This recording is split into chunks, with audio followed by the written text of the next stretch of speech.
Live? Hello, hello, hello. What's going on? How are you guys doing? Hey.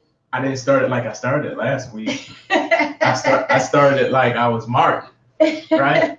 Yes, you did. I gave him the what's up? What's up? I kind of did it a little bit, right? You look good.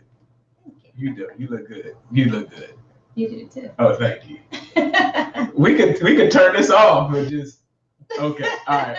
Let me behave now. All right. Look, we are excited that you guys decided to join us. And I'll tell you, we've never done an episode like the one that we're doing today, and I'm excited. Are you excited? Absolutely.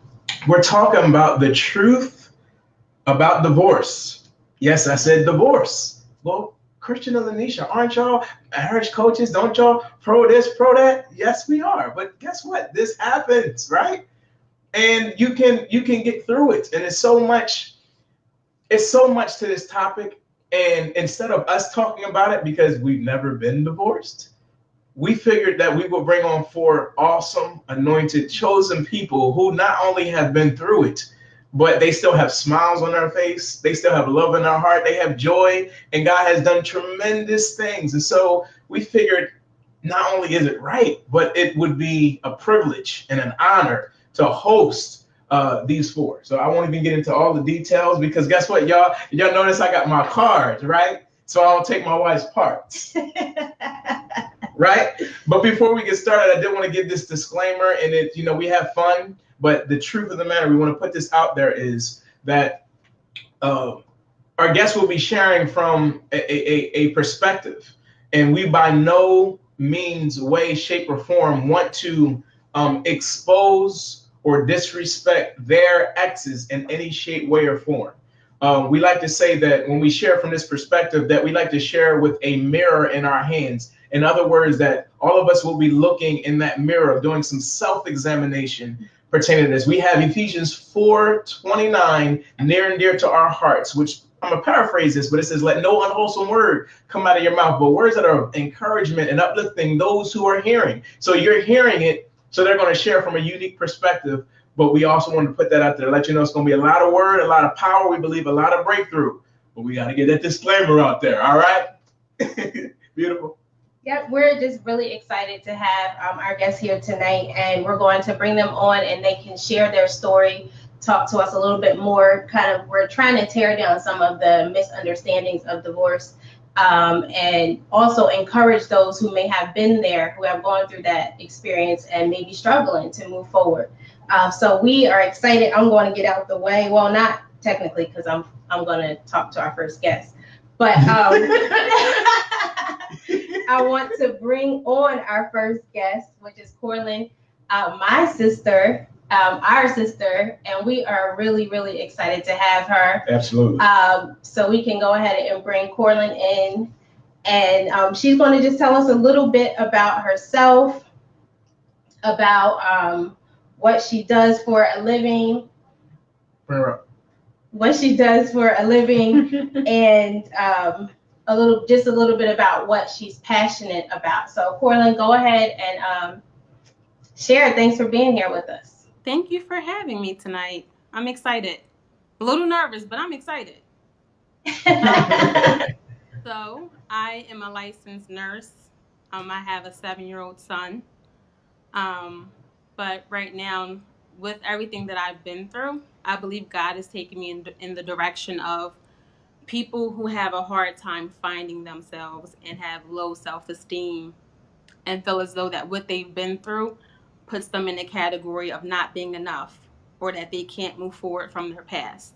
So God's been dealing with me with that, and so that's where I am right now, taking it one day at a time as far as the direction God's going to take me with that, but I'm excited to see what happens. Cool. And how long were you married? I was married in the marriage for 3.5 years, but still legally married for another year. But we were separated during that time, so 4 years if you want to go legally, but separated. So, okay. Yeah. All right. So our first question, what do you feel is the biggest misunderstanding that the world has of those who have gone through divorce? Honestly, Always. it's sad, but I don't feel like there is a misunderstanding nowadays in the world. I think just as easy as it is for people to get married, it's just as easy as for people to have divorce as an option. So for me, I look at it as people kind of don't frown upon divorce anymore, and those who have been divorced. Um, and it's not that I agree. You know, I'm obviously divorced, but it's not that I agree with that being the option. But I don't feel like it's an issue. I think people think that if there's a problem, that divorce is, on the books, and that's an option for them to just walk away if it's just not working out. So honestly, in today's age, I don't think there is a misunderstanding, maybe religion or culture wise, of people's beliefs, but overall in the world, I don't think it's a problem. Wow. Mm-hmm. So you think it's just become the norm? It is the norm. Yes. It's the norm. Wow. Yes. Wow. So I'm not supposed to ask follow-up questions, am I? Hey. Hey. She like, that wasn't on the list. That wasn't agreed upon. That's okay. Put me on the No, spot. but Okay. Hold on. Can I? Sis, give me a favor. Tilt your camera up a little bit, because I know you will fight me after this. If I let you go a whole segment, there you go. Good. Sorry. Right. There you good. Good. Thank you. so being someone who's gone through divorce and you feeling like it's become the norm, what would you say to that? Like when you might hear people say, "Oh, well, if it don't work, it doesn't work, and we can just get divorced." They need What do you say to that? They need to reevaluate what marriage really is. Do not get married if that's the mindset that you have. Marriage takes hard work. It takes two people who are willing to give 100%. It's not a thing of 50-50. That's what our grandparents taught us. It's 100% for each individual. And if you can't go in with that mindset and be willing to work through, for better or worse, the vows that you take before God, then you're not ready for marriage. Wow. Good. Thank you. Question number 2. I can mess with you because you're my sister. That's fine. What would you say? What would you say to someone who has just gotten divorced and they might be still walking in guilt, shame, and pain? It's okay. I went through it. You walk in shame. You feel like everyone knows. You feel like everyone's talking about you. You feel like there is not going to be light at the end of the tunnel. But I believe if you make decisions and do it in the right order, take the right steps that are necessary to get to that light, you will see the good. And for me personally, I say that because I did things a little backwards. It was fill my voids with the world, because I feel empty and I'm low and I'm feeling sad right now. I'm gonna just go out this weekend. I'm gonna entertain this guy over here and text, just so that my mind's clear. We're gonna keep it 100. And it took me back. So I end up being further, and I'm happy to say that I finally have found myself. I'm learning myself, but it took for me to really allow God to come back into my heart and heal me from the inside out. But you have to be vulnerable with God and be honest if you really want that deliverance and to be set free. So you don't have to walk in shame. It's going to hurt, and you're not wrong for feeling that way, but know that there is good at the end and you can make it through. That support is there. But number one is a relationship with God. You have to rebuild that relationship with God. That's good. Good. Thank you. You got anything, Johnson? Nah. I'm gonna get you when we bring y'all back up. Okay. But I want to say thus far, thank you for your transparency. and being honest, Mm-hmm. we realize something like this ain't necessarily easy. And that's for you and the rest of our guests that are coming up. So we've been blessed to see you through the journey. And I want to let you know, even speaking to your life, that you're amazing. That you're chosen, that's greatness in your own, in your future. And so, you took something that, for some people it could have, wrecked them, and you allowed, God to speak to you and draw you closer to him. You know what I'm saying? And it's just a beautiful thing to watch, to have seen you through. So thank you for being you. Okay. Thank you. All right. Cool. Thank you. Next. Who we got coming up next? Huh? Fernando, get ready, brother. Listen, we are bringing up a brother of ours, Fernando. You can put him up and put him live with us so they can get a glimpse of my brother. But while they're putting my brother up here in the chat area, I just wanted to say that even it's Fernando and Phil that will be on, but I personally met them through family. I like to say Kingdom Global Ministries, where it was a point in place, I think, in my personal journey where I didn't really know when I first started coming around what it looked like to be that on fire for God, like young man. You know what I'm saying? And it's these two guys that really represented that. Before I knew, Fernando as, dynamite speaker and everything else, it was just like he'll get into it, but he's an amazing worship leader, speaker, and powerful. Bro, I see you up there now, so I'm gonna just stop this and say what up. How you doing, bro? I'm doing really good. Good. We got surprised with some cold weather here in Houston, Texas. So we're cold. Yesterday, I was wearing my shorts and my flip-flops and acting all cool because the summer's, and then all of a sudden the fall comes. Wow, man. Look, thank you for hopping on, man. Like, this means a lot. That's right. Amen. This means a lot. As I was saying a little bit, I've known you from the worship leader perspective, and you've been transparent, you've been real. We've kind of, we bumped elbows, we've talked on the phone, we built this relationship. Yeah.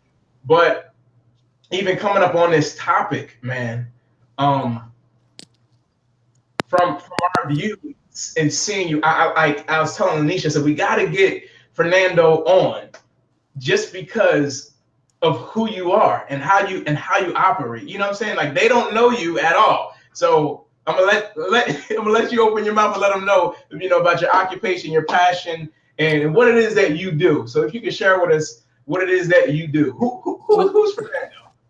Well, listen, guys, it's so good to meet with you guys, and I appreciate the opportunity you guys giving me to really share my heart, my perspective, the thing what God has done in my life. Mm-hmm. But I grew up in a pastor's home, born and raised in Dallas, Latino community, but grew up with a bunch of white folks, and I grew up in a huge Baptist Christian school. So, I was trying to be a good old boy, but I don't think that worked out very well at times. But man, I did. I started traveling, being a worship leader and musician at such a young age.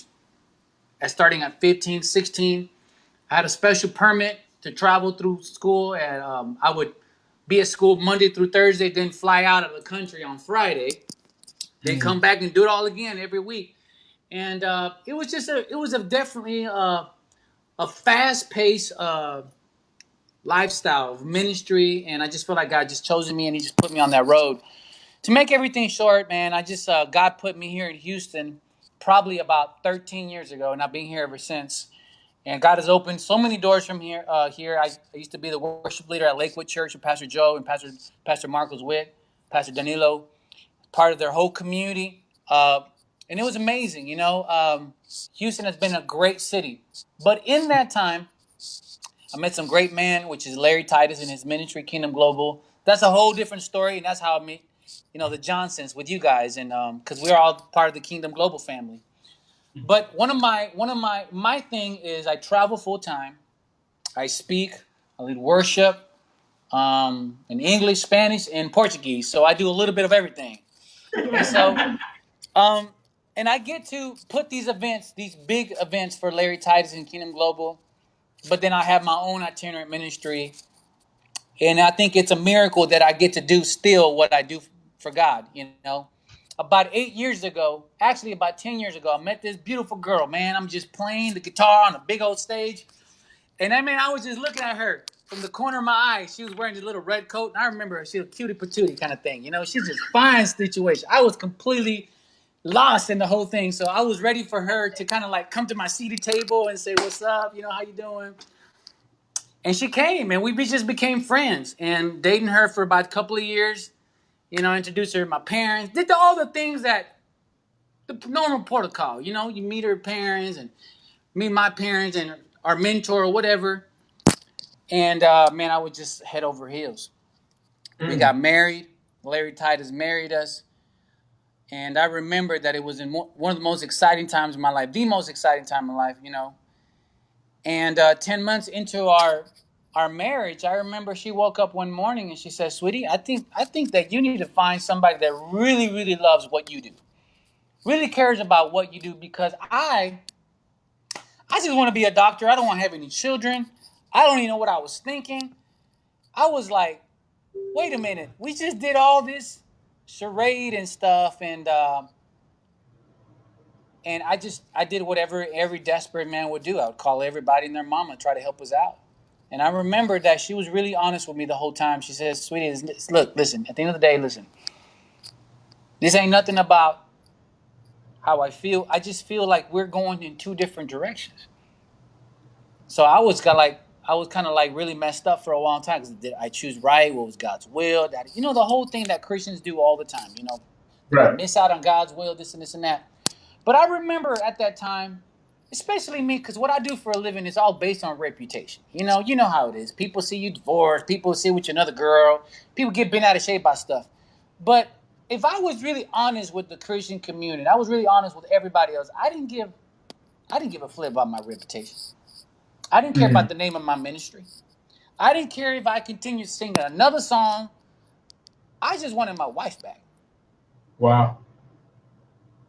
So I did everything. She's, you know, she'll come back to me, well, you know, I'm really used to the 8 to 5 type of dude, you know, so okay, I'll find myself a job. I'll do all types of gimmicks and stuff. And I remember there was 1 month, because God has prospered me, He's blessed me, He's always taken care of me. But I remember that 1 month that I started going on the internet trying to find work and everything. I struggled so much financially in our home those next 60 days. And God was saying, it's because you're doing something I never told you to do. Wow. I said, you need to go put your house in order. You need to let her know this is what you're going to do. And that's it. And and this house will be a house of God, and I'm going to just do my thing with ministry. And I said, but I realized that there was nothing I could do. You know, when a woman says no, it means no. I don't care. I don't care what you do. You send her flowers, chocolates. When a woman's made up, it's impossible. It's how powerful our will is with God. It's incredible that someone can say no and just completely just shut somebody off. So it was major depression after that, man, for about 2.5 years. But a general synopsis, I'm standing strong. It felt like if I was to draw a graph of my life, because I have a different perspective of divorce. You know, I feel like I know that what I have to say, most people don't want to hear because it's not like biblically correct or whatever. But after everything that's happened to me and all the great things, like post-divorce, my life went like this. It didn't go like this. It went straight up. I don't know what happened. I don't know God's favor and mercy and stuff like that. But I have seen God's hand upon my life, and I know in divorce, I know we're living in a different era where Christians gonna have to accept divorce. That stuff happens. I'm not saying that I'm for it, but it does happen to the best, to everybody. And so it blindsided me, and through the process, I learned a lot about through who I am, you know, about what I am and what I want to do. So yeah. Anyways, well, I know I don't want to take up too much time, but just a little general. I'm gonna ask you one question. All right, I'm gonna ask you one question. So during your healing journey, have you asked God the question, like, how did we get here? Mm-hmm. You and your ex. Yeah. And what did he share with you about yourself pertaining to that? I feel like when people come into a marriage, part of the problem is that men, they only have vision for what they do, but they have no vision with the woman. Okay. So there's a lot of, if I could really admit on, live show and everybody's hearing me, whatever, there's a lot of things that as a man I could have done. I could have included her. I could have made her part of like a journey with me. And I think part of what with marriage is it's a blank canvas. You got to start over and you got to build together. So my frame of right, like Fernando been running and gunning all his life. Boom, boom, boom, boom. And here's another person who runs and guns. So, but when these two lanes don't merge, y'all not walking together. Wow. It's not vision. It's not a vision for the entire family. And I would say something I've learned through time, that a man has to give vision to the entire home, not just for himself, not for his business, but for the wife, for his children, for his generations, for genealogies, for things to change. A man has to have vision for the entire spectrum.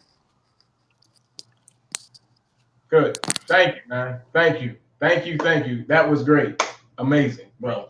I'm gonna put you in the lobby, and we'll bring Sonya up. But bro, I want you to think, because we're gonna have you guys speak life into this. I like what's going on.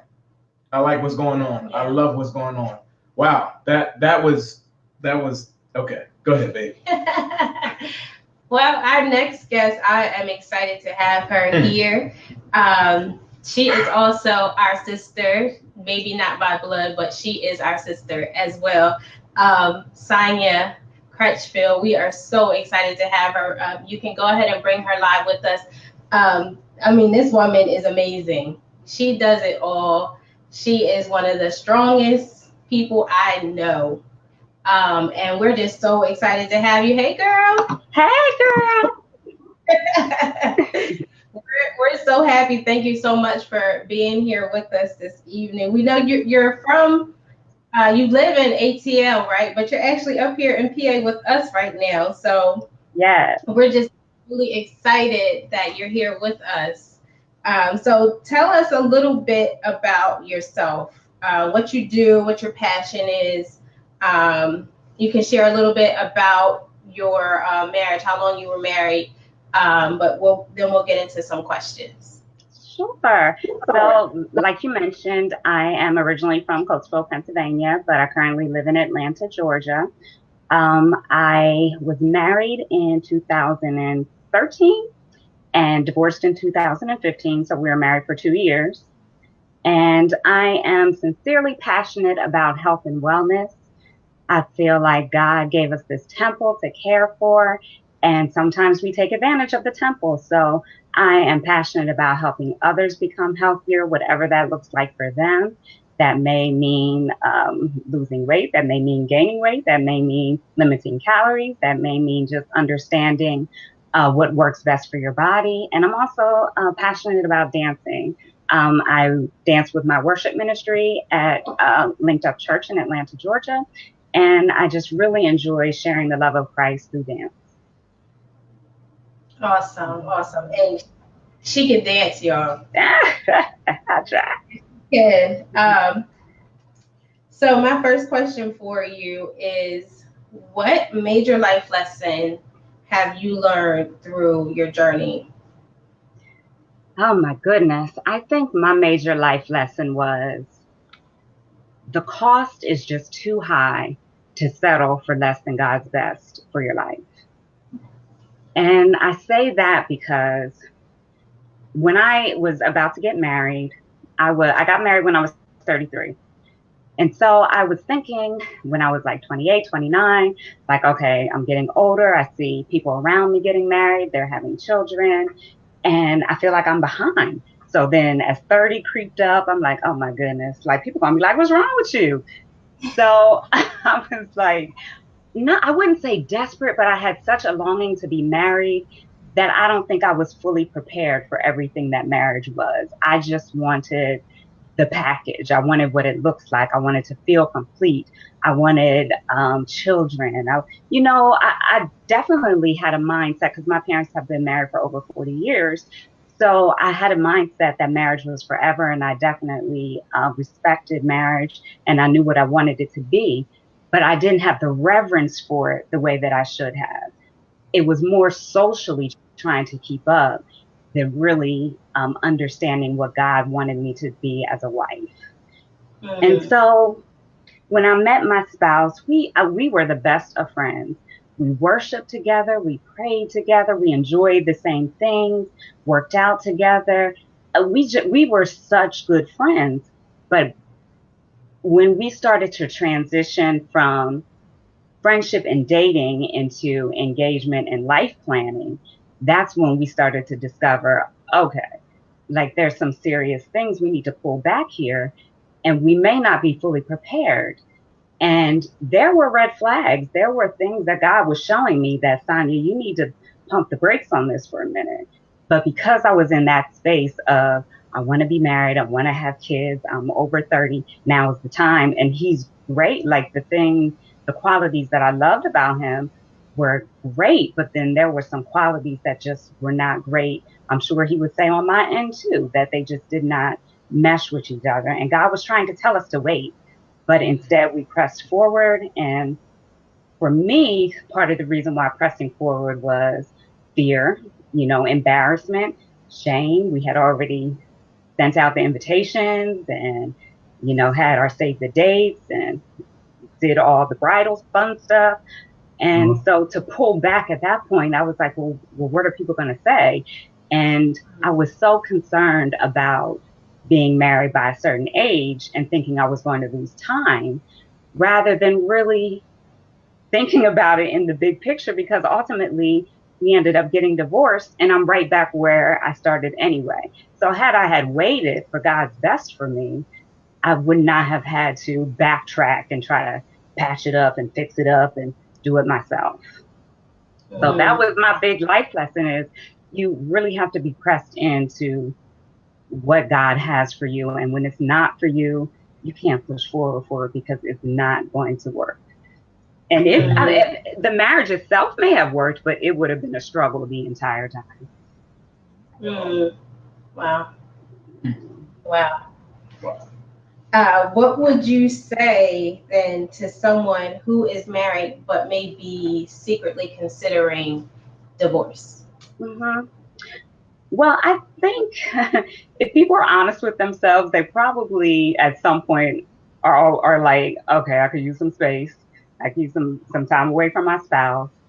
They may secretly think, I wonder what it would be like to be separated or whatever space that they're in. But what I would say is that you're in a covenant and you can't ever determine what the worst is going to be in the for better or worse.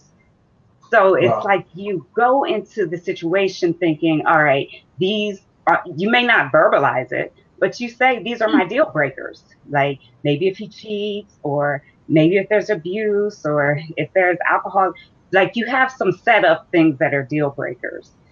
And I think we can't come into a marriage like that, because you never know what the worst is going to be. Because if you've not experienced certain situations and then now you're put into that situation, now you have to decide if you are really in it the way that you said you were in it at the beginning, or if there's some leeway there.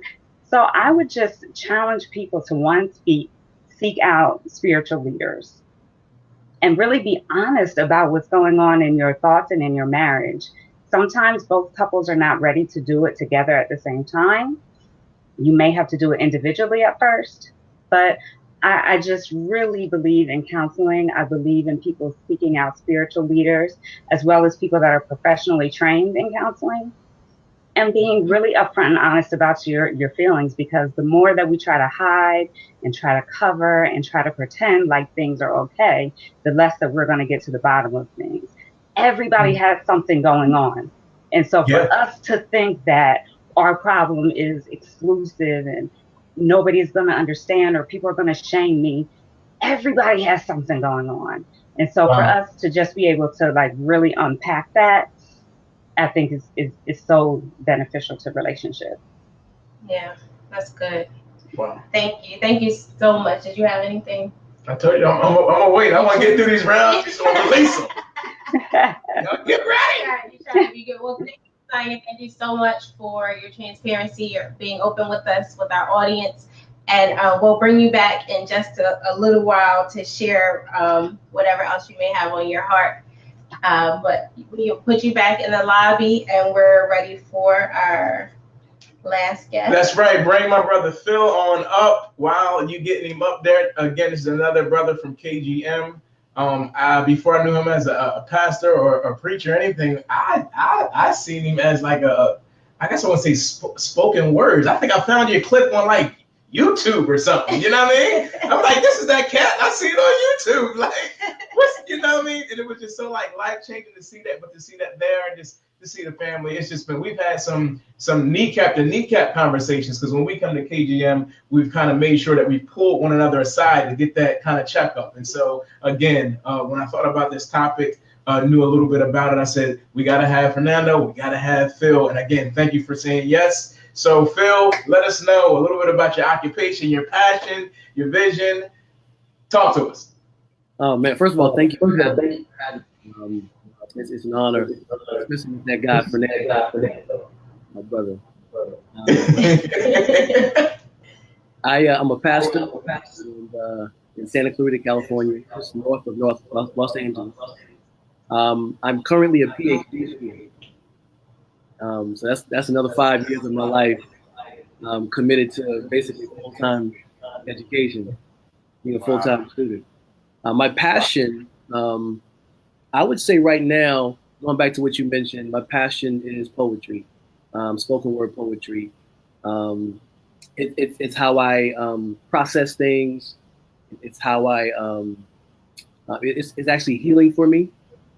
So when I'm going through difficult times, I can pick up the pen and pad and just put it down, and it allows me to process what I'm dealing with, what I'm thinking, what I'm going through. So I think that's my passion right now, along with preaching, speaking, mentoring is a passion. My life is committed to pouring into the lives of young men. Dad Titus poured into my life. A few other mentors have poured into my life. My life has radically changed in the last 13 years. Wow. So that's what I want to get back. That's a passion of mine. Absolutely. That's great, man. How long were you married? Just over 2 years together. And then, like the young lady said earlier, then there was probably a year or so of separation, going through the process, separation and divorce process. So just over 2 years of being together, 2012 to end of 2014. Okay. Well, first thing I want to ask you is, we've heard some people kind of explain their journey through divorce, kind of like losing a loved one to like death, even some have said, like somebody died.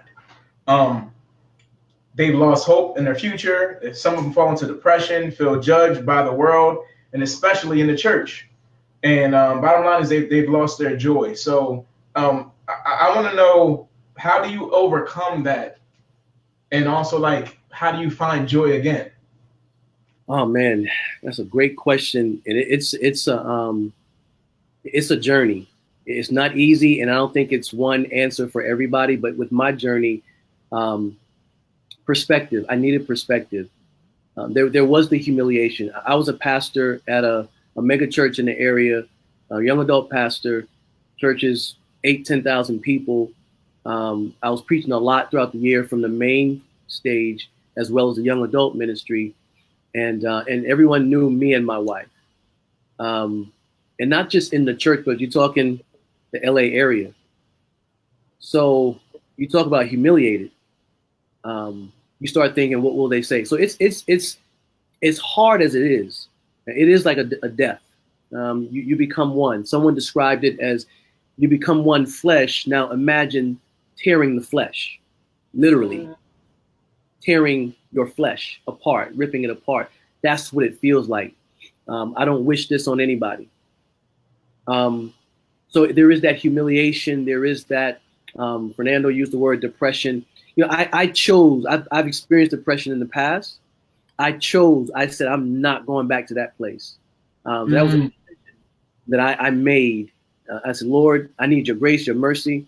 But let me tell you, the turning point for me was one night in my bed, sleeping, couldn't really sleep, headache, and I felt a pain in my chest, and then kind of shooting down my left arm. So I'm freaking out, and I was getting ready to go to the emergency room, and I got on my knees, and I began to worship before I left. Before I grabbed my keys, I said, I'm going to worship. I didn't ask God for anything. All I did was worship. Wow. In that moment, there's this peace that came over me. And I said, Lord, if this happens again tomorrow, I'm going to the hospital, but I need you to take this from me. There's nothing I can do at this point.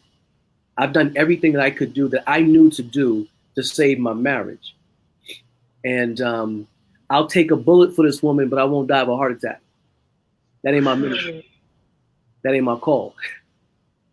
So that night was the last day I felt stress in my body. So number one, there was a decision that I'm going to trust you, God. Doesn't mean I was there every day. Doesn't mean I was perfect with it. But I decided, however I can, with your grace, I'm going to trust you.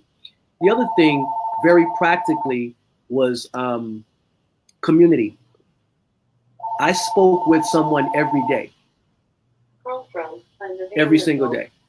Should I turn this off?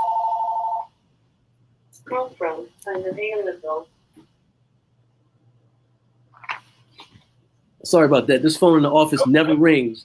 And no problem. So I met with someone every single day. I spoke with somebody, a brother, a mom in the faith, a dad in the faith.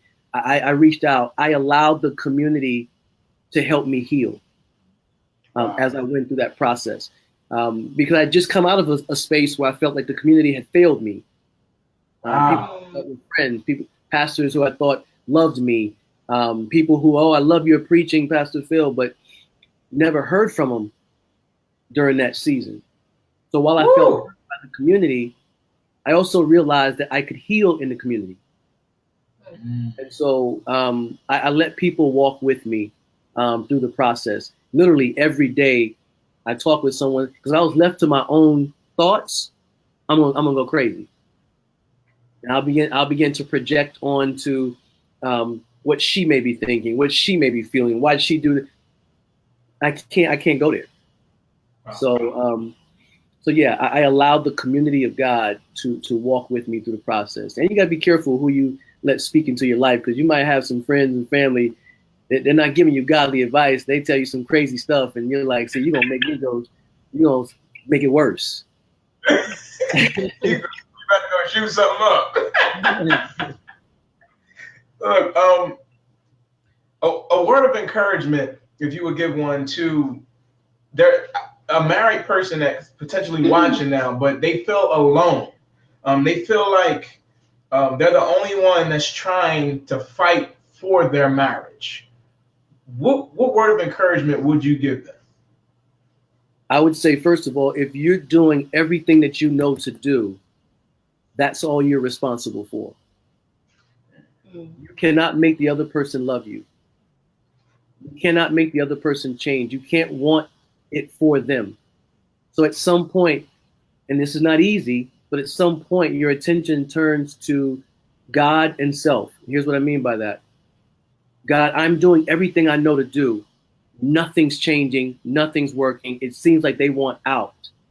Mm-hmm. So the rest of the time that you're in that marriage trying to do your part is now an offering to the Lord. Wow.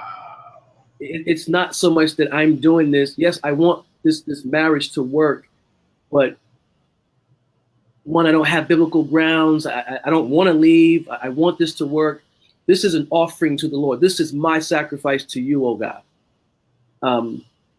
The other part is, what might God be trying to reveal to me about me in that season? So my attention turns to this is my time committed to this marriage, even though I'm not getting anything back. Like the young lady said, 100 to 0. That's what you come in expecting to give, 100 to 0, not 50-50, not 0 to their 100, 100 to 0. So there may be seasons like that. And because of that, it's an offering to the Lord, but also, God, what are you trying to show me about me? What are you trying to transform in me? What are you forming in me? What are you trying to extract out of me? And so in doing that, not only is this an offering to the Lord, but this is a chance for transformation for myself. Again, I cannot change the other person. Wow. I cannot do anything. I've done everything I know to do. That's God's job at that point. Wow. That was God's job to work on me. Wow. That's good. That's good. Look, you guys are watching, and I don't know if you have any questions that you want to ask.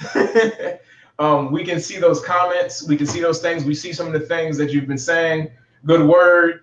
Hey, John, Sonya, Miss Des. I see all that stuff. You guys are there. You guys can't all see all this stuff, but some people are saying thank you for sharing. That was good. Some transparency. This is powerful.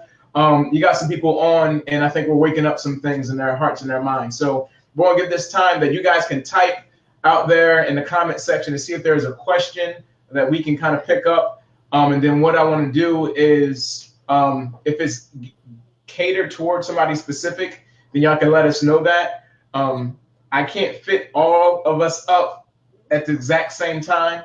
So what I'll do first is I'm going to bring the ladies up, and then I'll ask them if there's not any questions that we can just ask you to speak a word of encouragement. Something that's on your heart, your mind, or something that you want to speak into that life, whatever Holy Spirit is kind of giving you. You know what I'm saying? As you've been listening, as you've been kind of flowing and doing what you need to do, we gotta change that view. Sorry, babe, you want to help out with that view? Yeah. We had a little help in the background today, so we don't have to have all the hands on. So that's good. That's a good view there. That's good, right there. So we're going to transition with that. So if there's any questions or anything, we'll address that. But will I have you, sis Korlyn?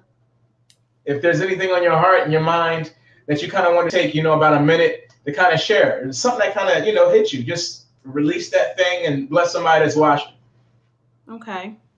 I want to say to anyone that may be going through it or has gone through it to just trust the process. You don't have to walk in fear. I know, and I want people to use my experience, and I can admit today that the way I did things was not the right way.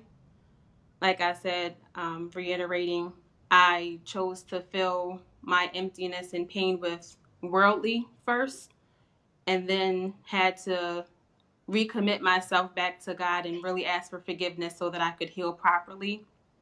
So I want to encourage anyone who is going through a divorce or anyone who is divorced to take that time.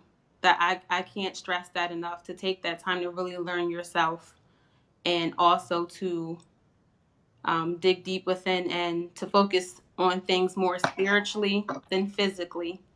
Because they are subject to change if we take the necessary steps and really allow God to be the center of our lives. And I just want every male and female to know that, you are enough and you're called, and what you have been through can be a ministry for yourself and for others who are around you and going through the same thing. So don't look at what you've been through as a failure, but look at it as something that you can now use as a stepping stool, to elevate yourself and to elevate the others around you who may be going through the same thing. It's not just the beginning. Wow. That's good. This is so good. If I was y'all and I was watching, I'd be sharing this right now on my Facebook page, just sharing it, just getting people just to watch, just to jump on that. I should have said that earlier. But it's good. It's good. It's good. It's good. This is transparent. This is stuff that people are not talking about. Yeah. And you guys are taking the time to speak that life into it. So I think that's powerful. Yes. Other sis, Sonya. Hello. Yes. Well, I wanted to share a story really quickly.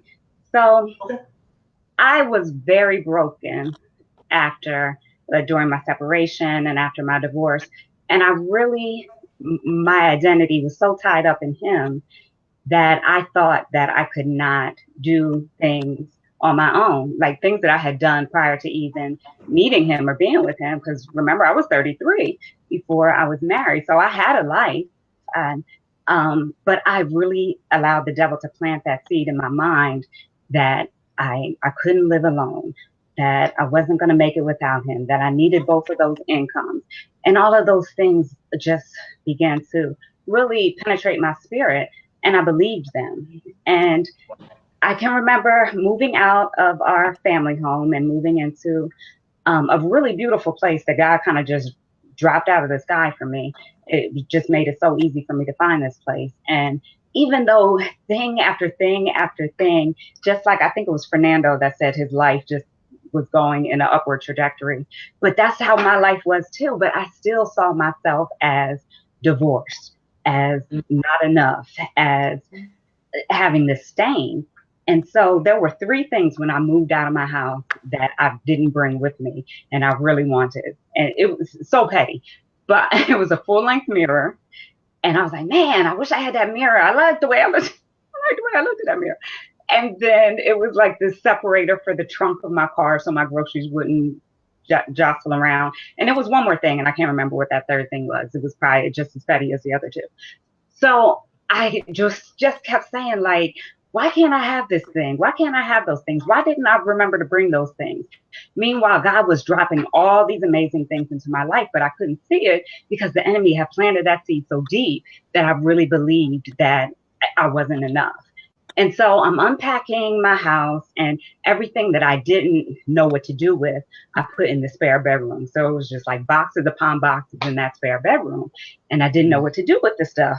And so one day I was like, Sonya, you have got to get into that spare bedroom and clear it all out. So I'm listening to my music. I'm clearing out everything from my spare bedroom. And finally, the room is clear. I close the door, and on the back of the door is a full-length mirror. And I was like, and that's the thing, the provision had been there the whole time. And here I am praying, like, how come I can't have this? And how come I can't have that? And God is like, I have the provision the whole time. I am your source. He's not your source. So you can't be so tied up and connected into things that you can't even see what God is trying to do for you in your life. So that's just an encouragement to anybody where you think that it's dark, you think that you don't have things lined up, you think that it's broken, but I'm telling you, the broken pieces of your life will fit together into a perfect, beautiful puzzle that you could have never done it yourself. And the provision is already there. Provision is already there. Wow. Yes.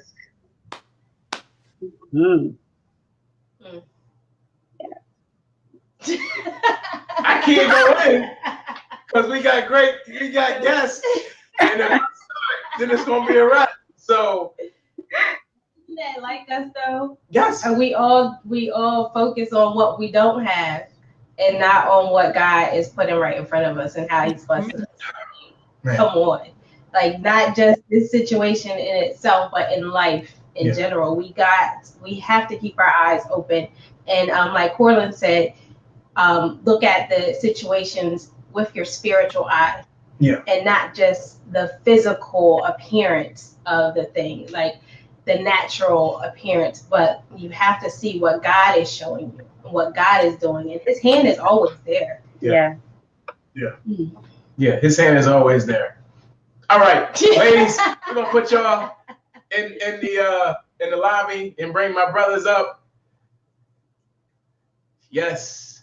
A little transition in time to go ahead and do that. 1 2 1 2. All right, I got Phil and Fernando. Y'all there? Yeah. Hear me? All right, now I'm going to let y'all go, but y'all both preachers. So I ain't got no organ to play behind y'all, okay? So I'm gonna give y'all 2 minutes a pop. All right, 2 minutes a pop to go ahead and speak life into. All right. So go ahead, Fernando, and then Phil. Just speak life.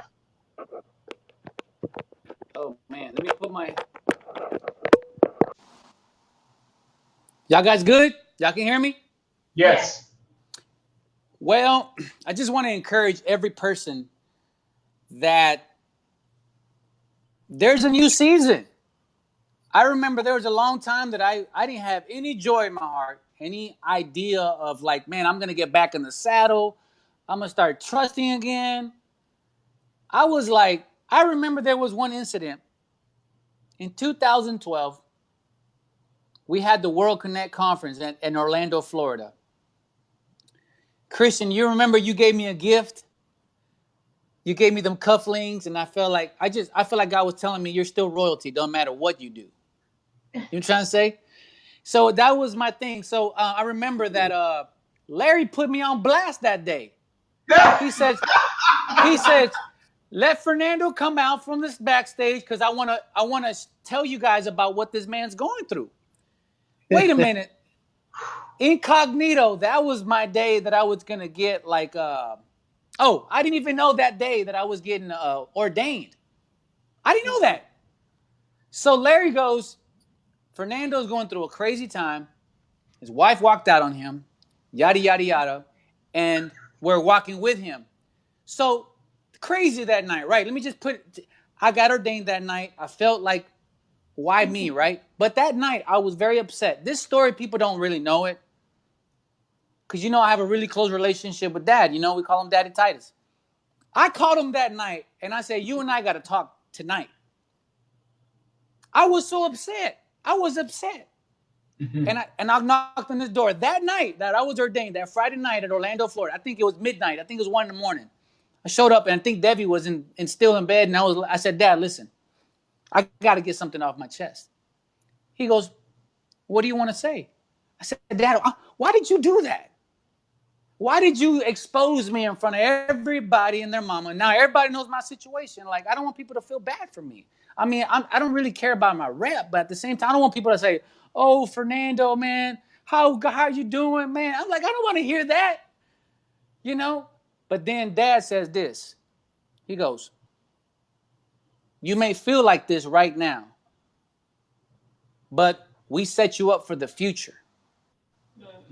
We exposed the devil. We exposed and we revealed the truth. So now you're covered. Wow. Now you're protected. Yeah. And from this day forward, nobody will question you. Nobody question the anointing on your life. Nobody question the authority you have. So you can stand on any platform in the world knowing that God's behind you and you got a family like us who are behind you. Wow. Wow. Thank you, bro. Wow. That's good. That's good, man. Mm-hmm. Woo. Phil. Yeah. I remember that day. Though. The first thing I'm going to share is an answer to Marsha's question. I think Marsha Witherspoon asked a question when it was finally over, what did God say to me? And one thing I felt the Lord was revealing to me is that it's time to heal. Time to heal. I after the divorce and even during it, I had disqualified myself. I was in the midst of planting the church that I'm leading now, thinking that everything was going to work out and then we would be back together and everything would be good. And then it happened. It was done. And I had a decision to make. And I thought I began to disqualify myself. And again, it was the community of mentors that told me to not believe the lie of the enemy. And so I would encourage someone, you are not disqualified from what God has called you to do. The relationship, though it is a covenant relationship, it takes two people, and someone else cannot cause God to revoke his call on your life. Wow. Number two, there's life after divorce. The church puts the scarlet letter D on you when you go through a divorce, even without knowing the details of your divorce, of your marriage. Because it's not this umbrella term that everyone went through the same thing. There are specific details to everyone's context. And without even knowing context, people ostracize and shun you. But I want to encourage that person, there is life after divorce. My life, just as Fernando, there was this trajectory. Yeah. Remember, we serve a resurrected God. So God is in resurrection is not just an event, it's a way of being for us. So every time there's something that takes a shot, every time there's some death I experience, every time there's some suffering I go through, something that knocks me down, I'm in relationship with a resurrected God. Wow. And so, yes, divorce feels like death. But after death, there's resurrection in God's economy. Wow. Wow. Thank you. Divorce is not the unpardonable sin. And so stop letting people mark you. God has marked you. God knows your journey. It is not his will that you be divorced, but it is his will that you be healed and restored and walk in fullness. Yeah. He's called you to. So that's what I would encourage someone with. Thank you. Thank you. Thank you. Good. All right. Thank you. Yeah. All right, son. Yeah. All right. So it's past time that we would normally do this, but have you close out. I'm just going to share just a tweet bit, but I love what was said. I love this. I absolutely love it. Guys, like, I'm so filled up now because God is a healer. He's a restorer. He loves you. He's there. He places everything you need, no matter where you are. And yes, we are pro-marriage. We love marriage. We counsel and coach you and coach you through this. But the truth is, the reality is, sometimes there is separation and sometimes there is divorce. And that's why we have each and every guest on to say, look, not only if you're there, and we've had people reach out to us after our shows and they'll say, look, well, we were on and we appreciate this, but, well, I'm divorced and I dealt with this. And it's been some type of, sometimes underlying, you feel like shame and different things, right? But I was going to ask all y'all, I ain't going to bring y'all up again, but I was going to ask all y'all, the question is, would you remarry? Would you remarry? And I'm seeing the heads in the lobby, and I see one, I see two. Okay. So the consensus is yes. They're so this, and this is why I wish it was more live because look, they're saying they went through what they went through, but God is great. He's powerful. He's awesome. And knowing what they know now, they're willing to open their heart back up to love again. Yeah. And I just think that's powerful. Again, y'all heard the word. I'm going to suppress what I need to do. I'm going to turn it on over you, beautiful. But y'all, thank y'all so much. Yes. Thank y'all so much. This definitely goes in the books. Yes, absolutely. Beautiful. Baby, I hope hopefully in the future we'll have all of you back at some point or another. Maybe at that point, maybe y'all be married. Maybe, ready to get married. I don't know. I don't know. But we gotta get Phil fired. He in the 5-year plan with his PhD, so we don't have to expedite that prayer. I don't know. Maybe it'd be one of his professors or something. I don't know. Go ahead. Go ahead. No, but thank you guys so much. I mean, this means the world to us. We thrive off of being open and transparent because without us sharing our story, God doesn't get glorified through our lives. So by us sharing, we always say, no matter how bad we look, if it's going to make God look good, then we don't mind putting ourselves out there. And so you guys are just amazing. And we pray that all of you watching have really been encouraged, that you've been enlightened, that your eyes have been opened to maybe having a better understanding of those who have gone through divorce. So yeah, I could say a lot more, but we are out of time. We are past time.